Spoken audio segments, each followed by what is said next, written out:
Easy রেসিপিতে বানিয়ে দেখাচ্ছি আলুর ভাজা বন। যারা রেগুলার বনটা খেতে পছন্দ করেন, আজকের এই ভিন্নভাবে বানানো আলুর ভাজা বনটাও ভালো লাগবে। 2 থেকে 3 দিনের মতো সংরক্ষণ করতে পারবেন আর অনেক বেশি সফট হবে। আশা করছি আমার আজকের রেসিপিও ভালো লাগবে। চলুন তাহলে ঝটপট এই আলুর ভাজা বনটা বানিয়ে নিই। আগে থেকে 3টা আলু খোসা ছাড়িয়ে নিয়েছি। তারপর এই আলুগুলো টুকরো করে নিচ্ছি। একটু ছোট টুকরো করলে তাড়াতাড়ি সিদ্ধ হয়ে যায়। আলুগুলো যখন টুকরো করা হয়ে গেছে, তারপর আমি এখানে 1 কাপ পানি দিয়ে আলুটা সিদ্ধ করে নেব। ঢাকনা দিয়ে ঢেকে চুলাতে বসিয়ে দিচ্ছি।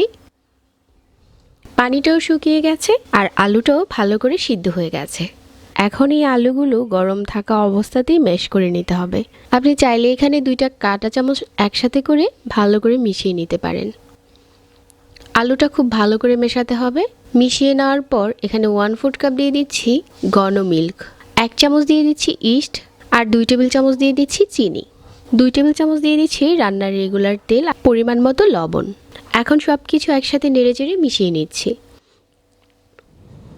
মেশানো হয়ে গেছে। এখন দিয়ে দেব 1 কাপ ময়দা। হাতের কাছে ময়দা না থাকলে আটাও নিতে পারেন। ময়দাটা দেওয়ার পর আবারও নেড়েচেড়ে মিশিয়ে নিচ্ছি। এখন হাত দিয়ে ভালো করে মতে নিচ্ছি। এই মিশ্রণটা যতটা সম্ভব সফট করে মতে হবে। আর রেস্টে দিয়ে দিচ্ছি 1 ঘন্টার জন্য। এই 1 ঘন্টায় এই ডোটা অনেক বেশি সফট হয়ে যাবে।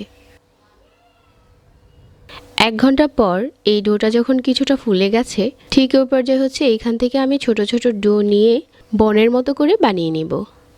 ভিতরে যে বাতাসটা আছে ওইটা বের করে নিচ্ছি। আর ছোট ছোট ডো নিয়ে হাতে ময়দা লাগিয়ে নিয়ে ঘুরিয়ে ঘুরিয়ে বলের মতো বানিয়ে নিচ্ছি। এভাবে করে বলের মতো বানানো হয়ে গেছে আর সবগুলো একইভাবে বানিয়ে নিচ্ছি। তারপর এগুলো আমি এখন ডুবো তেলে ভেজে নেব। মিডিয়াম আঁচে তেল গরম করে নিয়েছি। তেলটা অনেক বেশি গরম করে ছাড়া যাবে না। তারপর হচ্ছে বনগুলো দিয়ে দিচ্ছি আর কিছুক্ষণ পরেই দেখা যাবে যে এগুলো অনেক বেশি ফুলে গেছে আর একেবারে তেলের উপরে ভাসতে থাকছে।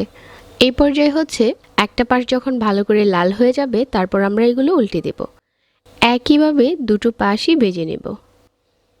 স্বাদটা একটু ভিন্ন হয় আলু দিয়ে বন বানানোর জন্য, তবে এই বনটা খেতে দারুণ মজার। তো এভাবে করে লাল করে ভেজে নিচ্ছি। এখন এই বনটা চাইলে আপনি 2 থেকে 3 দিনের মতো সংরক্ষণও করতে পারেন। সহজভাবে আজকের এই বন রেসিপিটা শেয়ার করেছি। আশা করছি সবার ভালো লেগেছে। এতক্ষণ ধরে যারা আজকের রেসিপি দেখেছেন সবাইকে ধন্যবাদ জানাচ্ছি।